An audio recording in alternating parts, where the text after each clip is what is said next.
Hey guys, welcome to our next lesson. This is section 4.5, day 2, and we are still working with exponential and logarithmic equations. So today we are really going to be focused on exact solutions. And so when we say exact solutions, we mean that there is no rounding allowed. Okay, in the last lesson we were going to 3 significant digits and things like that, which involves rounding. Today we want all of our answers to be exact. So that means that the answer can either be a fraction or it can be a decimal that terminates or ends. Okay, so those are the only options. So for example, this decimal of 0.6 repeating, an exact solution would be 2/3. A non-example, the wrong answer would be to round 0.666 repeating to 0.67. So we would not want this answer because there we are rounding. We would want the exact solution of 2/3. Okay, guys? All right, this is just a reminder from our last lesson. We have 2 ways to solve, graphing and algebraically. We are going to be focusing on algebraic solving today. A little refresher of how to solve by graphing, just in case that is your preference. Remember, we graph the left side of the equation into y1. We graph the right side of the equation into y2. We go to second trace intersect. Make sure that we have an appropriate window so that you can see the entire graph. And then to solve, you want the x value. So your final answer would be x equals, and then wherever they intersect. Some tips for solving algebraically, which again, this is going to be the focus of our lesson today.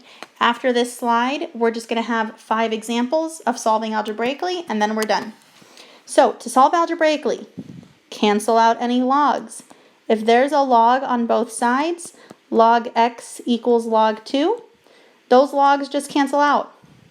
Crosses out, and you're just left with x equals 2. Okay, so cancel out any logs that you can. You also want to combine logs into 1. So remember, it's been a while since we've done this, but it was on your quiz. If you have log x plus log 3, remember when you are adding logs, you can combine them into 1 using multiplication. It would be log of 3 times x. If you have subtraction, let's say log x minus log 10, then you can combine those into 1 with division. So it would be log of x divided by 10. So that's another important step, that second bullet point, combining logs into 1. When you're adding, you combine those logs using multiplication. When you're subtracting, you combine the logs using division. My third tip here is to rewrite logs in exponential form. So remember, if we have something like log base x of 4 equals 10, to rewrite that into exponential form, the base of my log becomes the base. The number by itself on the other side of the equal sign becomes the exponent. So x to the power of 10 equals, and then whatever number you're taking the log of comes over here by itself. Okay?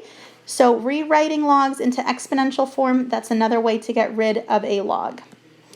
Now here, for my last kind of reminder, you can never take the log of 0. Okay? So if you do log 0, you will get an error. That does not work. And you can also never take the log of a negative number. So keep that in mind, just because if we get certain answers, like if we get a negative answer for x, sometimes that might not really be an answer if it's a negative number. So let's get started, guys. Let's do our examples and show you what we mean by some of this. So here is our first one. Solve each problem exactly. So notice we have 2 separate logs. So the first thing that I'm going to do is combine those. Since they are being added, I'm going to combine them with multiplication. Log of 5 times x equals 2. Now I want to rewrite this. Remember, my default base for a log is 10. So there's really an invisible base here of 10. Okay? So let's rewrite this log in exponential form. So I would have 10. Remember, my number over here becomes my exponent. So 10 to the power of 2 equals whatever we're taking the log of goes on the other side of the equal sign.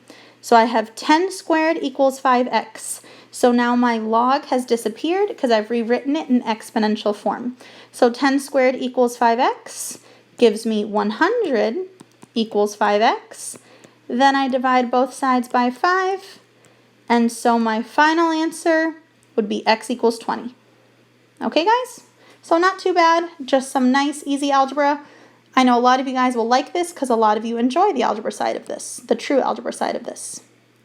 All right, let's go to our next example. Solve each problem exactly. Again, here I have addition, so I'm going to combine these logs using multiplication. So I'm going to have log of x times x minus 3 equals 1. Now let's go ahead and distribute. So we're going to have log of x squared minus 3x equals 1. Okay? Remember, my invisible base for that log is 10. So now I'm going to go ahead and rewrite my log form into exponential form. So I'm going to take my base, and so I'm going to have 10 to the power. This number over here becomes my exponent. So 10 to the power of 1 equals whatever we're taking the log of goes on the other side of the equal sign. Equals x squared minus 3x. So now I really just have 10 because 10 to the power of 1 is 10. So 10 equals x squared minus 3x. In order to solve this, I want to make one side equal 0.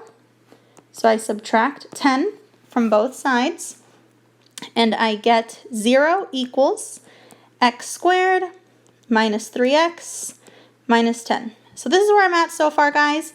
Now, in order to solve, whenever we have a quadratic, whenever we have an x squared, we have to factor. So think back to your days of Algebra 2, things that we've done earlier this year as well. I need two numbers that add to -3 and that multiply to -10. So my two numbers are going to be x minus 5 and x plus 2. So I set each factor equal to 0. X minus 5 equals 0. X plus 2 equals 0. So my two final answers, x equals 5, x equals -2. So that's what I get for my two final answers. But notice my second answer here is negative. X equals -2. Up here at the top, you cannot take the log of a negative number. So even though I get two answers, the x equals -2 is not going to be one of them because it's negative.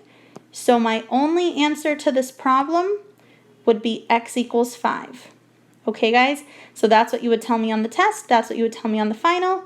X equals 5 would be your answer to this problem. All right, let's do our next example here, number 27. So notice here we have two logs that are being subtracted. So the first step that I'm going to take is to combine these logs. And if I am subtracting, I can combine them using division. So I'm going to have log of x plus 1 divided by log of x minus 1 equals 1. Remember, my default base for a log is 10. So now I'm going to rewrite this in exponential form so that 10 becomes my base. The 1 over here, whatever's over on the other side of the equal sign, becomes my exponent. So 10 to the power of 1 equals whatever you're taking the log of is what you put there. So 10 over 1 equal, or 10 to the power of 1 equals x plus 1 over x minus 1. Okay? And now we have gotten rid of the log by rewriting this in exponential form. Whenever you want to get rid of a fraction, you just multiply by the denominator. So multiply both sides times x minus 1. Okay? And so now I end up with 10 times x minus 1 equals x plus 1. So let's go ahead and distribute that 10. So I get 10x minus 10 equals x plus 1. Now we have a nice easy problem to solve. So let's go ahead, subtract x to both sides, and I end up with 9x minus 10 equals 1. Let's go ahead and add 10 to both sides. I end up with 9x equals 11. So then my final step is to divide both sides by 9.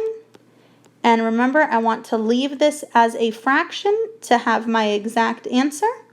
So my final answer would just be x equals 11 over 9.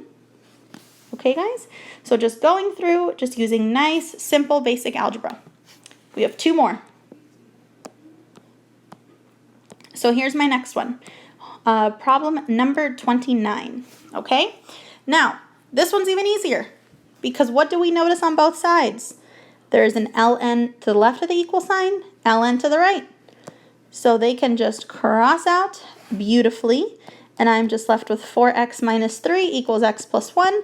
And now you guys are looking at like a 7th grade math problem. Okay, so you should all be able to do this. Let's subtract x from both sides. We have 3x minus 3 equals 1. We go ahead and add 3 to both sides. We end up with 3x equals 4. I divide by 3, divide by 3.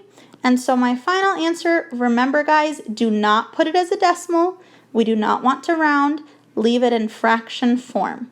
Okay, so there we go. Final answer, x equals 4/3. Last problem, guys. Here we go. Solve each problem exactly. So again, this one's nice and easy because what do we notice? Log 2 left of the equal sign, log 2 right of the equal sign. So those logs just cancel out. So now I have x squared minus 2x equals 3x minus 6. This one is going to involve a little bit more work because you see the x squared, which makes it quadratic. So in order to solve any sort of quadratic problem, I need to make one side equal to 0. So I'm going to subtract 3x from both sides. And when I do that, I get x squared minus 5x equals negative 6. Now I'm going to add 6 to both sides, again to make that right side equal to 0. And I get x squared minus 5x plus 6 equals 0. So this is where I want to be. Okay, guys? Again, think back to Algebra 2, to what we have even done earlier in the year here in College Algebra. Now we are going to factor. Okay?